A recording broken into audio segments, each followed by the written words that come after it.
Good morning. Man, am I excited about this. This is my wheelhouse. This is where I live. I love movies. And I love stories. I just love everything. I work for a movie theater.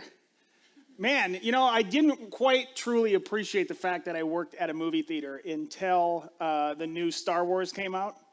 And when those credits hit, I was standing in the back of the theater. The place was just packed with people.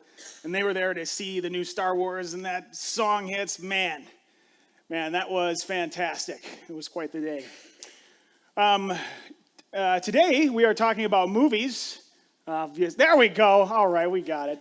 Talking about pop culture things. We've been talking about a lot of different things because there's a lot of pop culture in our lives. And we talked about fame and fortune. We talked about politics last week. Next week, we're going to be talking about music and all of the points that plays in our life and how it affects us and what we can use it for and just everything music. So today, though, I want to focus on everything movies.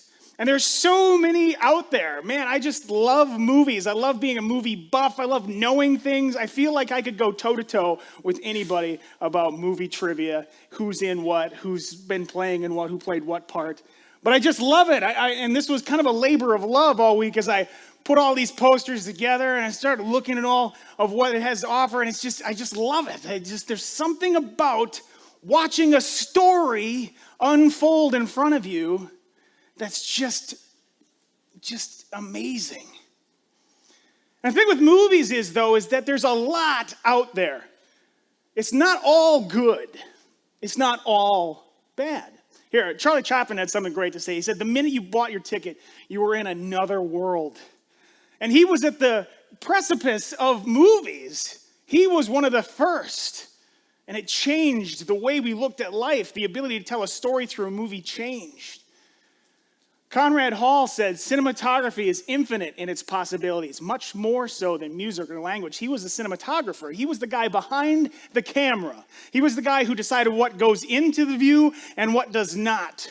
And he had that to say. There's infinite possibilities. The way to express emotion and feeling in a story is just infinite. So, what does the Bible have to say about movies? Well, this is really easy. Here's what the Bible has to say about movies. Nothing. Obviously. There wasn't movies back then. It doesn't talk about movies specifically. It doesn't reference entertainment like that specifically. So how do we navigate in a world that's filled with movies? The fact that we can watch a movie at any point we want. It used to be you had to go rent them. We had those plastic clamshell things with the VHS tapes in there. And you come back with like 6 of them and it was this big. And now I've got a jump drive in my pocket right now that has like 80 movies on it. Because we can compress them and it's changing. But the medium has changed. Movies have changed. The Bible doesn't talk about movies. So how? How can we navigate? And see, the problem with movies not being in the Bible is now you have these two extremes. You have these people who say, no, nothing. We're not going to watch movies. We're going to live in a shack out in the middle of the woods. We're going to avoid entertainment as much as possible.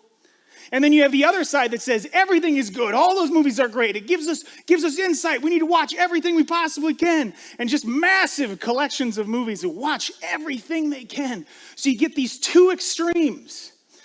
Because there isn't a definite answer in the Bible as to whether or not movies are good for us or not. So let's talk a little bit about this. Let's work through this together. Let's talk about movies because movies have some really amazing things to give us.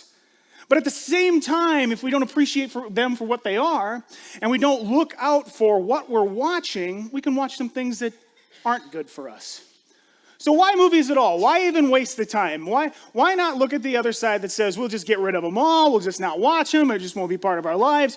Why not that? Why movies at all? And here's some things that I think that we can gain from movies. Entertainment, obviously. Entertainment is an easy thing to achieve. We can watch movies all the time. I just watched Guardians of the Galaxy 2. It's a great movie. It's got some great stuff in there. It's not perfect, but it's got some really good things in it. And you can learn some really good things in it. Which comes to the next point, education. My wife is a documentary pro. There hardly is a documentary on Netflix that she hasn't watched. She watches them all. And you know what? I can't stand them. Because you already know the end, right? With the documentary, you know what's going to happen. There is no guessing or what's going to happen. There is no suspense. It's a documentary on why this guy died. Well, you already know he died. So what are you watching it for? But I think she could take you toe-to-toe on documentaries. There's a lot to be gained from that. And you know what? Not just documentaries, but other movies allow us to be educated in certain areas that we didn't otherwise know. Relevance. It allows us to be relevant. That's another good thing about movies. Movies allows us to understand the world we live in by looking through a window into the world. Now here again, it's not all good, it's not all bad, so we have to discern what we should and what we shouldn't watch. But it helps us keep relevant. It helps us understand the people that we're standing next to. The fact that I can talk to somebody and say, oh, I saw that, that was great, allows me to remain relevant with other people. And understanding. Understanding is important. Understanding allows us to be relevant. If we can understand what we're watching and we can understand the emotions and the stories in a movie, we can understand the people that we walk alongside of. I watched a movie called The Impossible. It's a great movie. It's about the Indian Ocean earthquake. If anybody remembers that, it was 2004, I believe it was. Just massive tsunamis that were happening because of this earthquake. The earthquake itself, and I learned all this after I watched it because I was just enamored with what happened. And the movie, the tidal waves were as large as 35 feet. Just a wall of water to these unexpected people who were vacationing the day after Christmas. The earthquake was the third largest earthquake to ever be measured, and it was one of the longest earthquakes ever measured, for that it lasted 8.5 to 10 minutes. It shook the earth so violently that it shook the entire globe 1 centimeter. This is a massive, massive earthquake, and it was a brutal, brutal moment. In this movie, they were overtaken by water, being slammed into trees and cars, and just destroyed by this act of nature that happened. A true story that you were watching. I looked over at my wife as these people were just getting their lives destroyed, basically, and she looked at me and goes, "Why are we watching this?" And I didn't know it at the time, but I know it now. We're watching it for understanding. See, we live in these little worlds where we like to just pretend that everything is okay, that everything's all right, and that bad things just happen to bad people. But when I watched this movie, I felt compassion. I felt understanding for a moment that I didn't really know anything about. And here was this story of this family that was scattered across the land and then managed to reunite as time went by. And I understood pain, and I understood acts of nature, and I started to understand that sometimes the world and the life that we live can just be brutal. Movies can help us get that understanding. And it helps us understand the human condition. It helps us understand what's going on with the person next to us, what's going on in their lives. It helps us understand those things. These two movies are kind of a great contrast, which is why I picked them. Saving Private Ryan has one of the most graphic, touted scenes in all military movies, which is the storming of Normandy that lasted for the first 27 minutes of the film. And it was just brutal. These people charging the land, just being mowed down by machine guns in these bunkers, watching their friends die in front of them. It was just a brutal moment, but a real life check for everyone else. Because we didn't experience it. But watching a movie like Saving Private Ryan is something that I think everybody should watch because it helps us understand what people sacrificed to get us to the point to where today we can watch a movie like that.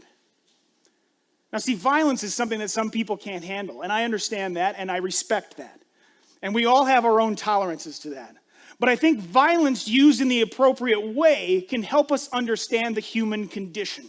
Violence used in Saving Private Ryan is a different kind of violence than you'd see in a horror movie.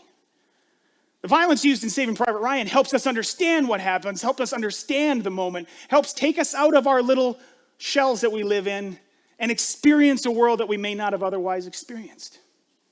Passion of the Christ is the exact same thing. Sometimes we read the Bible and we just think that Jesus is this guy who wants to throw the football around. But it wasn't that. Jesus went through an excruciatingly difficult time. The pain that he suffered, if you watch that movie, it is gut-wrenching. And it wasn't done that way in order to make you feel that way, but it was done to give you an honest portrayal of what Jesus went through on his way to the cross. And we soften it. We soften life around the edges. We soften stories around the edges. We just soften things. And movies like The Passion, movies like Saving Private Ryan allow us to do a reality check and understand that the world is different than sometimes what we live it up to be. So movies have a lot of things that it can help us with. It helps with entertainment, education, staying relevant, understanding things, understanding the human condition. There is good reason to watch movies, but not all movies. So you have the two sides. You have the one side that says you shouldn't watch anything, and you have the other side that says you should just watch anything you can get your hands on. But it's right down the middle. Movies have a very important part in our lives. Movies are stories. And stories help us understand other people. Again, we shouldn't watch everything. And we shouldn't watch nothing. We should understand that certain movies have good purpose in our lives and we can learn things from movies, but some movies we should just leave on the shelf. So, how do I decide what to watch? That's what I want to help you with today because there's so many movies all the time. I'm part of a movie theater. I see movies come and go. Actually, the nice thing about the movie theater is that it's a family-oriented one, so we seldom get movies that are rated anything worse than PG-13. We try to do things that people can bring their kids to and watch and eat food and spill popcorn all over the place. Oh, man, working there, if I could get rid of one thing, it'd be popcorn. I've cleaned up so much popcorn. But you know what? It's a great place for family. It's a great place for kids. They bring them, they watch it, they share time together, they eat food, they have a great time. And these movies, I think, allow families to come together. And what they're portraying is things that I think we can all like and things that we can all accept. And that's what's great about the movie theater is that we have the ability to do that and we show good, clean, wholesome movies. So, how do I decide what to watch? I want to give you 3 things that will help you understand what you should and shouldn't watch. As you go through life, you're going to encounter lots of movies, and we shouldn't just watch things because we want to. Because there's a lot of movies I want to watch, but should I? And that's the questions that we're going to ask today. So, let's take a look at this. First, in 1 Corinthians 6:12, it says, I have the right to do anything, you say, but not everything is beneficial. I have the right to do anything, but I will not be mastered by anything.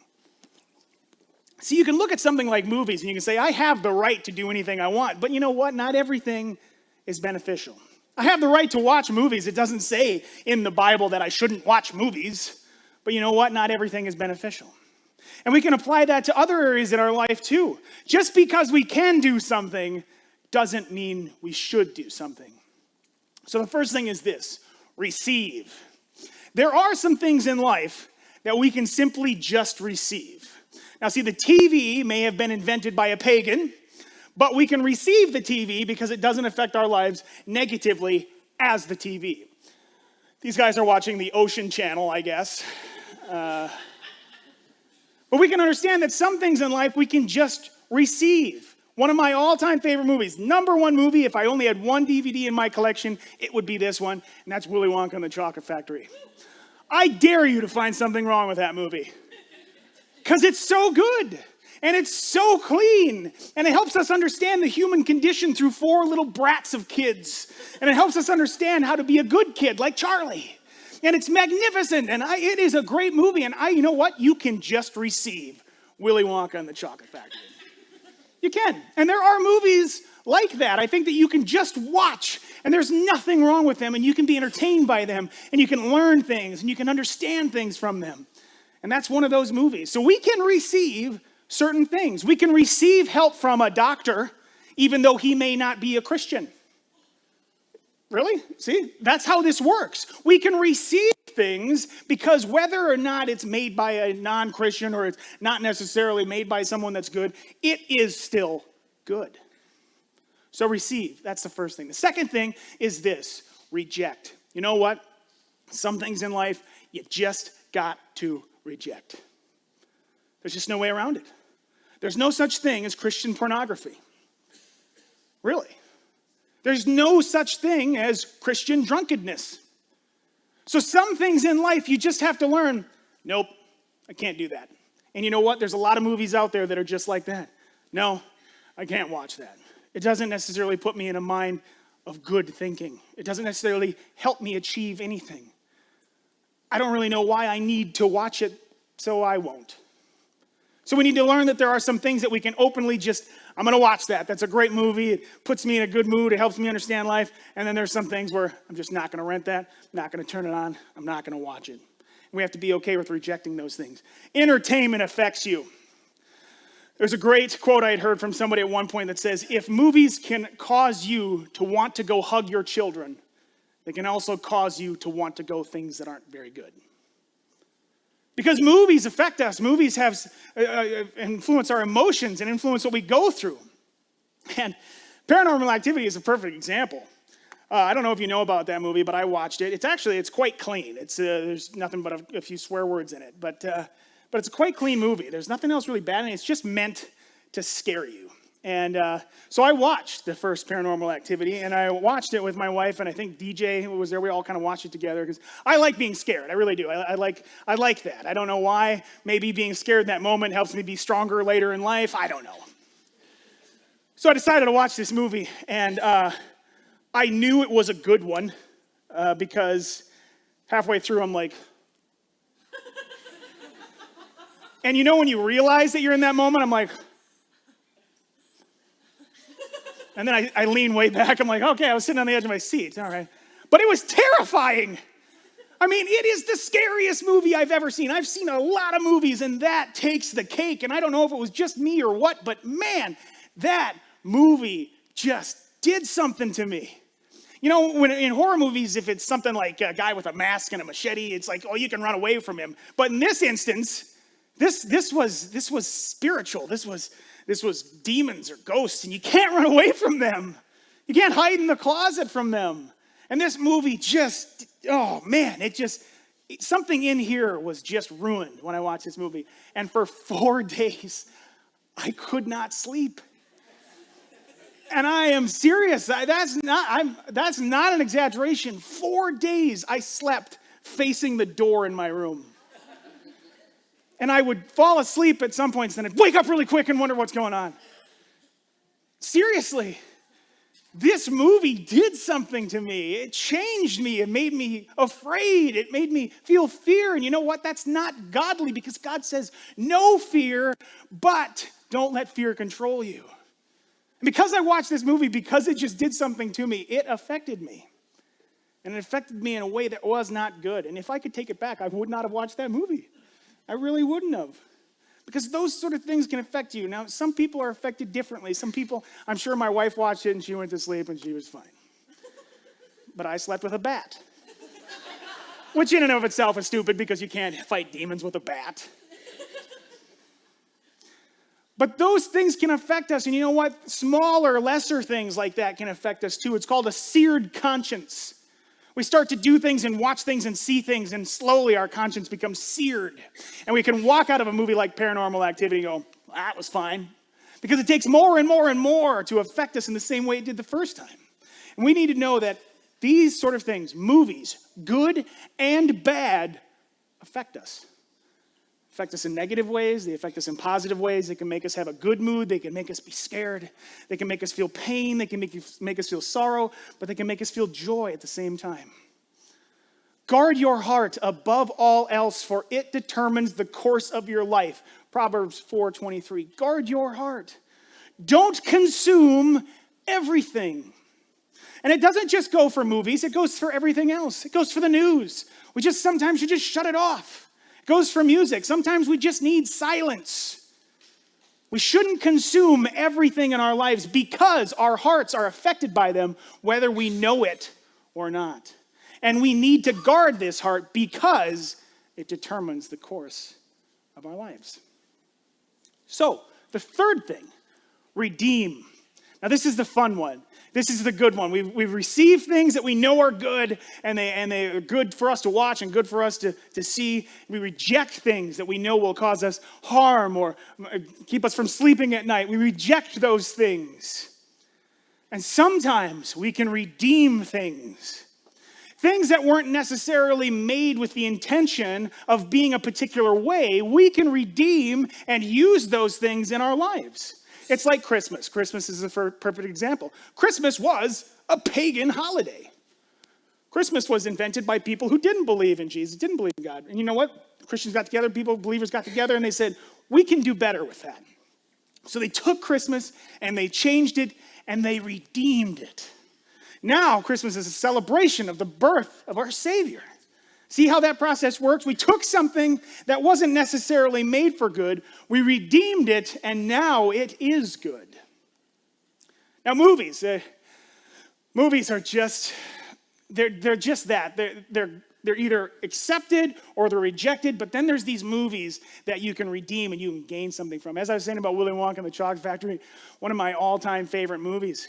Man, I've learned to be a little bit lighter in life because of that movie. I've seen it dozens and dozens of times, if not hundreds of times. I've watched that movie over and over again. A little nonsense now and then is relished by the wisest men. It's a great line. Willy Wonka taught me that. The strawberries, they taste like strawberries. And the snozberries taste like snozberries. Snozberries? Who's ever heard of a snozberries? We are the music makers, and we are the dreamers of the dreams. You can gain things from movies, and you can learn to live a little bit lighter-hearted. You can accept these things. You can receive them, and you can increase your quality of life by watching things that are good and helpful and give you that feeling. King Arthur, I watched that movie here at the theater a couple weeks ago. It's a fantastic movie. It's a story of King Arthur and how he became to be king. You know, you look past all of the magical swords and magical beings and all of this and that, and whether or not you can tolerate that is up to you. But the story remains the same. The story is about a man who doesn't know whether or not he can take it upon himself to be king of this world, king of this area. And he's shown at a moment in the film, this is what is going to happen if you don't take up your sword and help these people. And it was destruction. It was awful. People were dying. The kingdom was destroyed. So he understands his purpose in life, and he picks up his sword, and even though it takes violence, he brings peace to his land. See, the story is still in there. The movie is still redeeming. Jaws, one of the most influential movies of my life. I couldn't swim in the deep end at the pool because of this movie. And you know what? It is touted as one of the scariest movies of all time. Not because of what you saw, but because of what you didn't see. And that's why that movie works so well, because the shark is only in the movie for 11 minutes. I mean, that's all he's in there. But you were terrified to go in the water. I know of a place that does a yearly Jaws movie watch in front of a lake, where all the people watching it are required to be in inner tubes. Really? And you know what's something crazy about me? Goes, I want to do that. But Jaws, with the help of my dad, I've learned a valuable, redeeming lesson from that movie. Richard Dreyfuss, if you know him, he was the scientist friend in that movie. They're trying to get all the people to stop going crazy about killing the shark, because there's a reward for the shark. And they're all going out into the water. They're all trying to kill him because they all want to get this bounty. They all want to kill him. And Richard Dreyfuss, he walks down to the end of the dock and he sees these people in this boat. And the boat is being overloaded with people. It looked like a canoe, and there's like 10 people in it.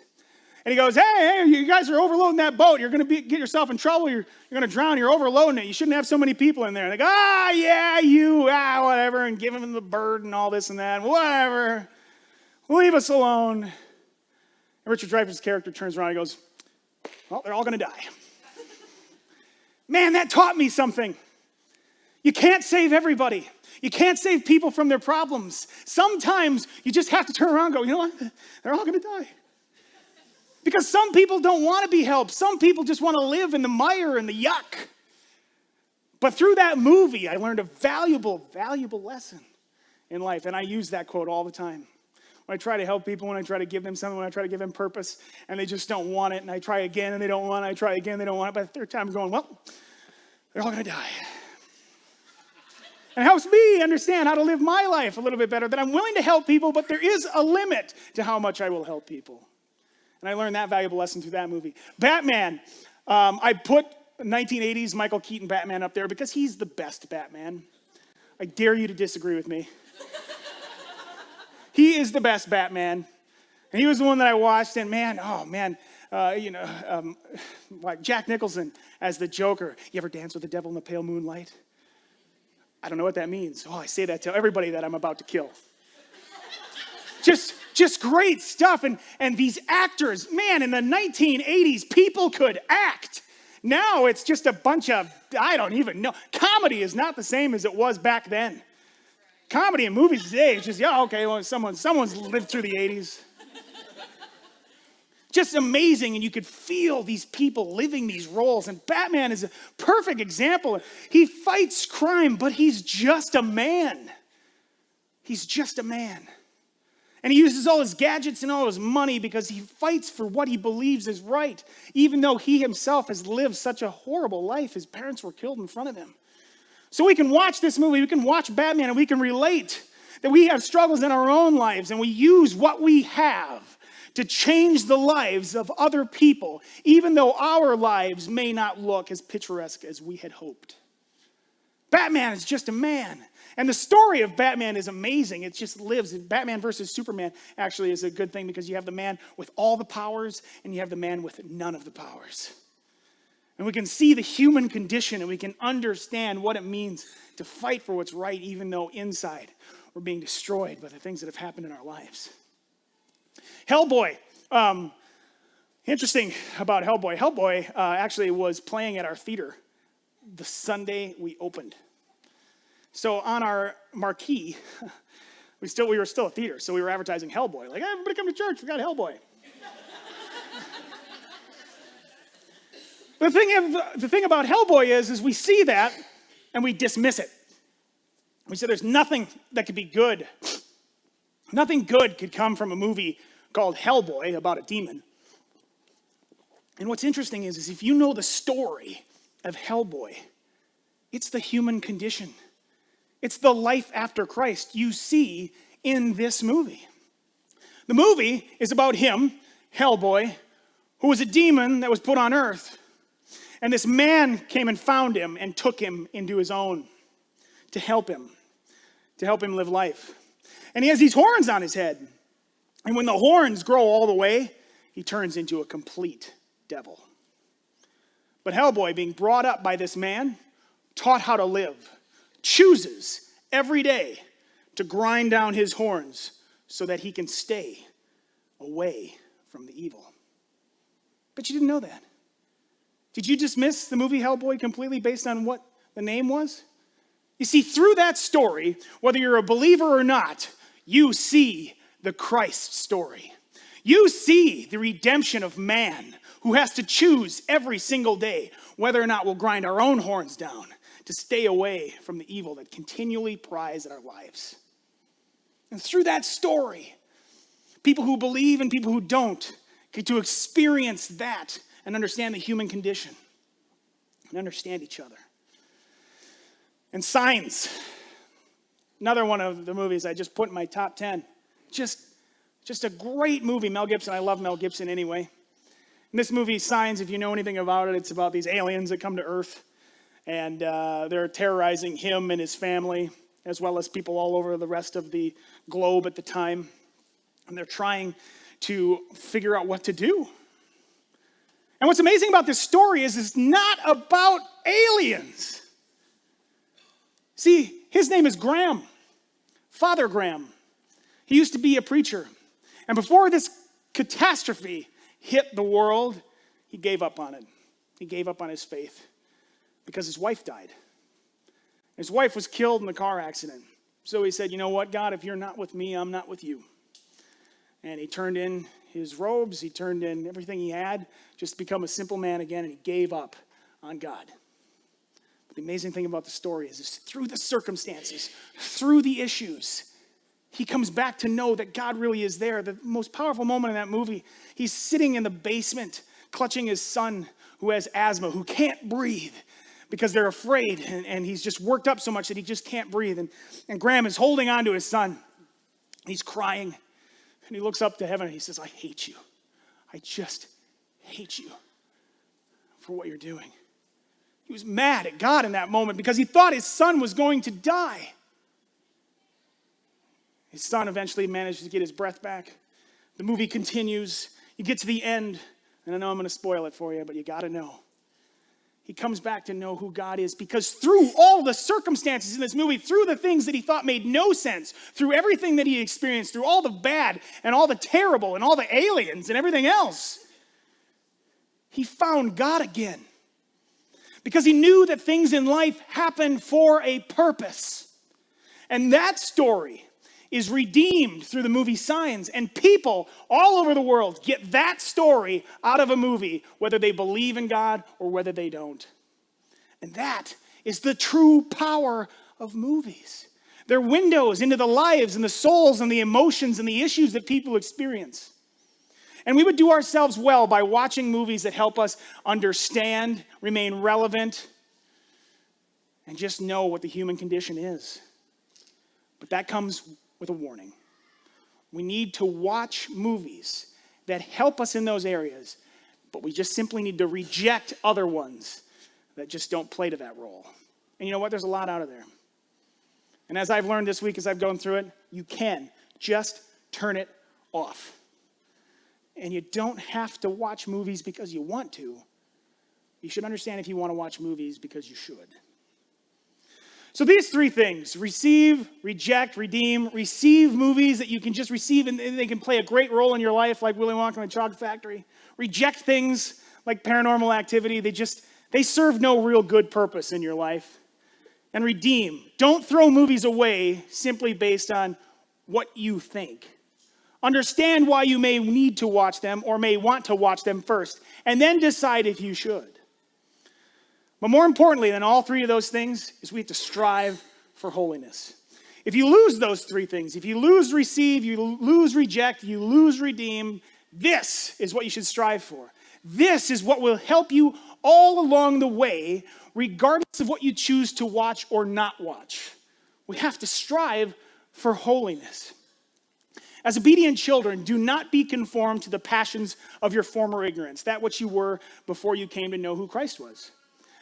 But as he who called you is holy, you also be holy in all your conduct, since it is written, you shall be holy, for I am holy. And being holy, holiness it's an easy word to define, but a difficult word to grasp. Holiness is becoming more like God, becoming more like Jesus, living our lives like they did. And that struggle in and of itself with all of us will take us a long time to get there.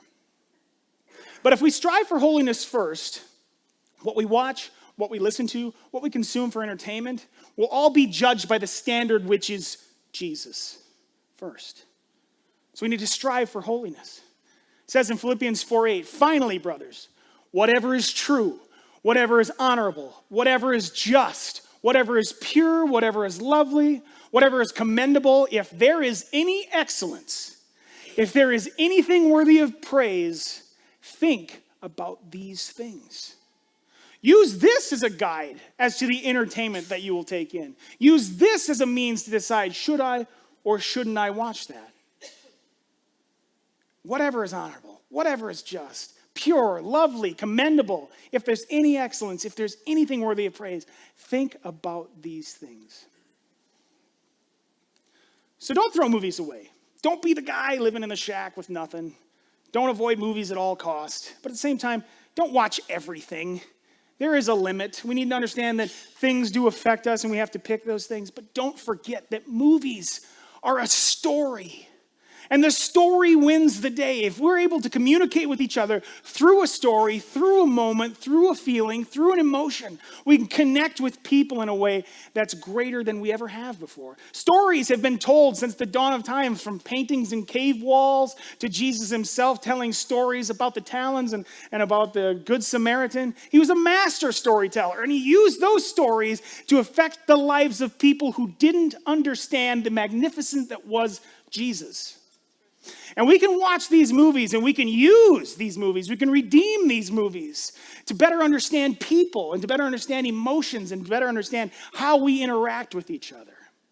Because the story wins the day. There's an amazing scene in Lord of the Rings where he talks about the importance of the story. And rather than butcher the lines, I'll let you watch them talk about it instead.